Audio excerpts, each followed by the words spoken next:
اللہ رب العزت نے میں زندگی میں ایک دفعہ پھر رمضان المبارک کا مہینہ عطا کر دیا ہے۔ ابھی انشاءاللہ پرسوں روزہ ہوگا، تو یہ رمضان المبارک کا مہینہ بڑا برکت والا مہینہ ہے۔ رسول کریم صلی اللہ علیہ وسلم شعبان کی آخری تاریخوں میں اپنے صحابہ سے رمضان کے بارے میں بات فرمایا کرتے تھے، تو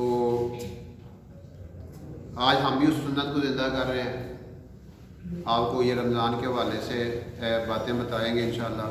تو یہ رمضان کا مبارک مہینہ بڑی برکت والا ہے۔ یہ اس میں نفل فرضوں کے برابر ہو جاتے ہیں اور فرض 70 فرضوں کے برابر ہو جاتے ہیں، اور ایک روزہ جو ہے نا، ایک روزہ ساری عمر بندہ مس کر دیتا ہے جان بوجھ کے، ساری عمر روزے رکھتا رہے نا تو وہ اس کی کمپنسیشن نہیں ہو سکتی۔ ایک بندہ روزہ اگر جان بوجھ کر ضائع کر دیتا ہے تو ساری عمر اس کے روزے رکھتا رہے نا تو اس کی کمپنسیشن نہیں ہو سکتی۔ اور ایک نفلی روزے کا اتنا اجر ہے، رسول اکرم صلی اللہ علیہ وسلم اکثر نفلی روزہ رکھتے تھے۔ آپ سوموار اور جمعرات کو اکثر روزہ رکھا کرتے تھے، پھر 13، 14 اور 15 ہر مہینے کی 13، 14 اور 15 رمضان کو مہینہ جو اسلامی مہینہ ہوتے ہیں نا، ان کے ہر مہینے کی 13، 14 اور 15 تاریخوں کو آپ روزہ رکھا کرتے تھے۔ تو اس کے علاوہ شعبان میں آپ اکثر روزہ رکھا کرتے تھے۔ آپ نے فرمایا شعبان میرا مہینہ ہے، رمضان میری امت کا مہینہ ہے، اور آپ دعا فرمایا کرتے تھے۔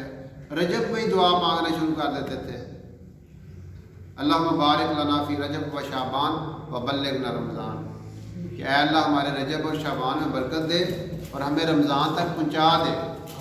بعض صحابہ کے بارے میں تو 6 مہینے پہلے دعائیں مانگا کرتے تھے کہ اے اللہ ہمیں تو رمضان مبارک تک پہنچا دے۔ کہتے ہیں موت مانگو تو یا رمضان کے بعد مانگو یا آج کے بعد مانگو۔ اور آپ نے فرمایا، آپ نے ایک دفعہ آپ علیہ السلام نے نا وہ ممبر کی سیڑھیوں پہ قدم رکھا، 3 دفعہ آمین فرمایا۔ تو صحابہ نے پوچھا یا رسول اللہ، آپ نے ایک ایسا کام آج کیا جو پہلے کبھی نہیں کیا؟ آپ نے فرمایا میرے پاس جبرائیل علیہ السلام آئے تھے اور وہ دعا مانگ رہے تھے، اے اللہ جس نے اپنے والدین کو پایا یا ان میں سے کسی ایک کو پایا اور ان کی خدمت کر کے جنت حاصل نہ کر لی، وہ تباہ ہو جائے۔ میں نے کہا آمین۔ اور پھر جس کے سامنے میرا نامی اسم گرامی آئے اور وہ درود پاک نہ پڑھے تو وہ بھی ہلاک ہو گیا۔ میں نے کہا آمین۔ اس لیے جب بھی رسول کریم صلی اللہ علیہ وسلم کا اسم گرامی آئے ہمارے سامنے تو صلی اللہ علیہ وسلم ضرور پڑھنا چاہیے۔ اور پھر آپ نے فرمایا کہ ہلاک ہو جائے، تباہ ہو جائے وہ شخص جس نے رمضان کا مہینہ پایا اور پھر عمل کر کے اس نے اپنے آپ کو دوزخ سے نہ بچایا، وہ بھی ہلاک ہو گیا۔ تو یہ مہینہ بھرپور محنت کا مہینہ ہے۔ اس میں اللہ تعالیٰ نے 2 چیزیں دیں، دن کا روزہ فرض کیا اور رات کی تراویح ہے۔ رات کا قیام اللیل بھی سے کہتے ہیں، تراویح بھی کہتے ہیں۔ تو ایک جگہ مناظرہ ہو رہا تھا نا تراویح کے بارے میں، ایک بندہ آتا 20 نے، دوجے پارٹیاں دی 8 ہے۔ انہیں آخیا وہ تراویح نے، انہیں آخیا تیرے کو دلیل کی؟ انہیں آخیا ویکھو تراویح۔ تو یہ ایسے ایک جگہ مناظرہ ہو رہا تھا، انہوں نے کہا جی ایک بندہ آتا ہے رولا نہ پاؤ تسی، نہ 20 کا رولا نہ 8 کا، 20 جمع 8 تقسیم ہے تو 14 پڑھ لو، 20 جمع 8 28 تقسیم ہے، انہیں پنڈی نہ پاؤ، ٹھیک ہے نا۔ تو بہرحال تراویح بہت بڑا عمل ہے، اللہ تعالیٰ نے ہمیں قرآن اس مہینے میں نازل جو ہے نا وہ کیا ہے، عطا فرمایا ہے۔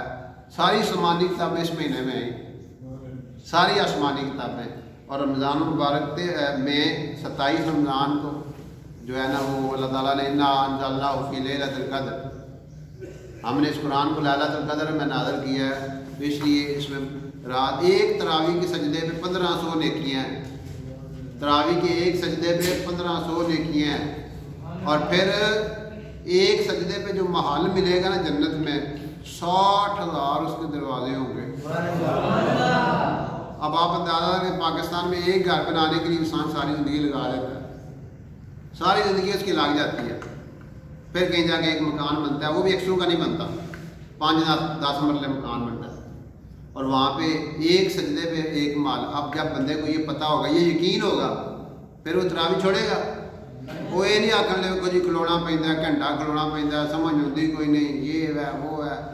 یعنی آپ جتنے الفاظ قرآن کے سن رہے ہیں نا، ہر لفظ پہ آپ کو 10 نیکیاں مل رہی ہیں، بلکہ ہاں سننے پہ 1 نیکی ملے گی، اور خود پڑھیں گے نا وہ 10 نیکیاں ہیں، باوضو پڑھیں گے 25 نیکیاں ہیں، نماز میں بیٹھ کے پڑھیں گے 50 نیکیاں ہیں، اور کھڑے ہو کے قیام میں جو تلاوت کرتا ہے بندہ اس کو ہر لفظ پہ 100 نیکیاں ملتی ہیں۔